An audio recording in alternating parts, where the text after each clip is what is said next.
سلام دوستان عزیز، اومدم با یه آموزش دیگه در نرم افزار فتوشاپ. در این آموزش خاص داریم این عکسی رو که مشاهده میکنید با هم دیگه در فتوشاپ طراحی بکنیم که از این عکس میتونید به عنوان بک‌گراند ازش استفاده بکنید.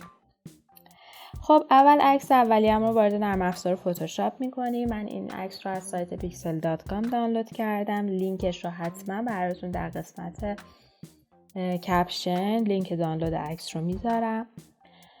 بعد از اینکه عکس رو وارد نرم افزار فتوشاپ کردید میرید در قسمت لیر، با زدن کلید کنترل به علاوه J یک کپی از عکس میگیرید. لایه جدید رو که کپی گرفتیم چشمیش رو خاموش میکنیم و میریم روی همون لایه بک‌گراندمون. میریم سراغ ابزار تکست و کلمه مد نظرمون رو ایجاد بکنیم.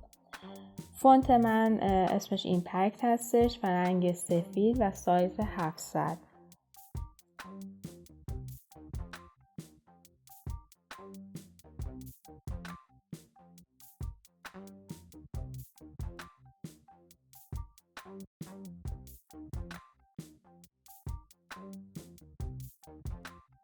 کلمه مد نظرتون رو ایجاد میکنید و بعد از اینکه ایجاد کردید روی لایه این تکست کلیک راست میکنیم و رسترایز تایپ رو میزنیم.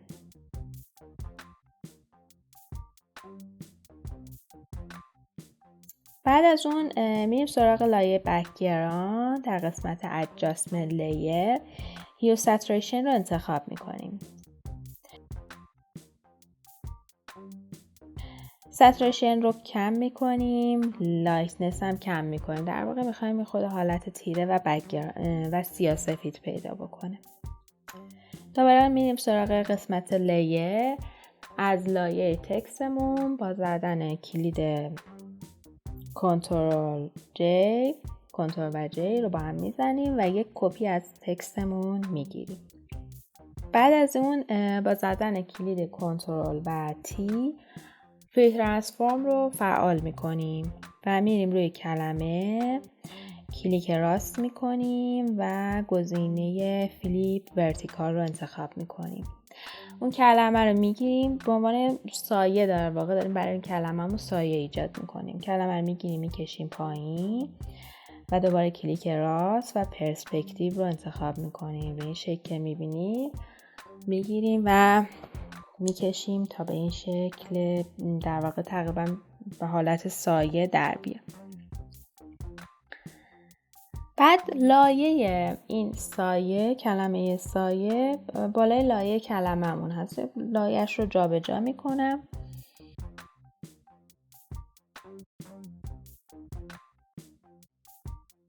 چشمی عکس رو روشن میکنم و عکس بک‌گراندم رو و کلیک راست میکنم و کلیپی ماسک رو میزنم تا ماسک بشه روی کلمه لایفمون.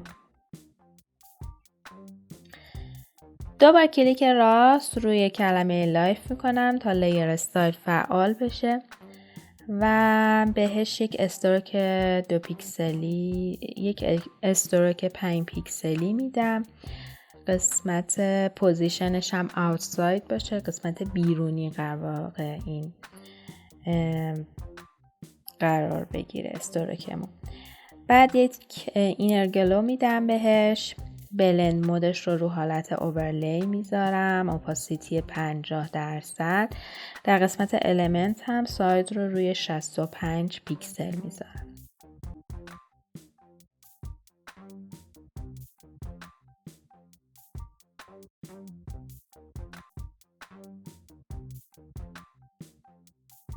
یه اوتر گلو، این هم بلند مودش اوورلی و سایز 70 و اوکی رو میزنیم.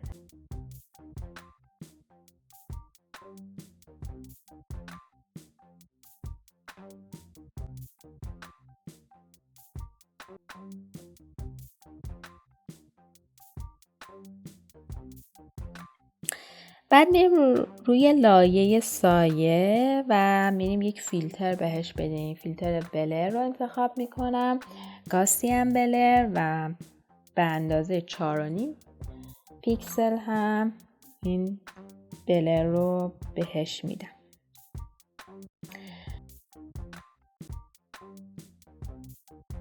بعد دوباره روی لایش دوبار کلیک میکنم تا لیر استایل اون تکست سایه‌مو باز بشه.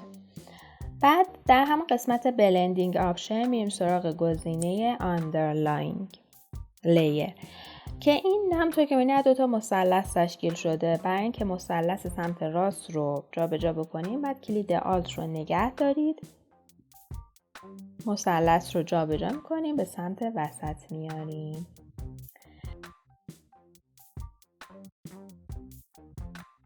در قسمت آخر هم در همون قسمت لیر یه ماسک براش فعال میکنیم و بعد از اینکه ماسک رو فعال کردیم سراغ گزینه گرادیان میریم. رنگش هم باید مشکی باشه. از پایین به سمت بالا میکشیم تا سایه‌مون حالت طبیعی تری پیدا بکنه. خب همونطور که میبینید این بک‌گراند رو با هم دیگه طراحی کردیم. امیدوارم از این آموزش خوشتون اومده باشه. ممنون میشم کانالم رو سابسکرایب بکنید تا ویدیوهای آینده من رو از دست ندید و اگر نظری دارید در قسمت کامنت برام بنویسید و با لایک کردن ویدیو از من حمایت بکنید. تا آموزش بعدی روز خیلی خوبی داشته باشید و خداحافظ.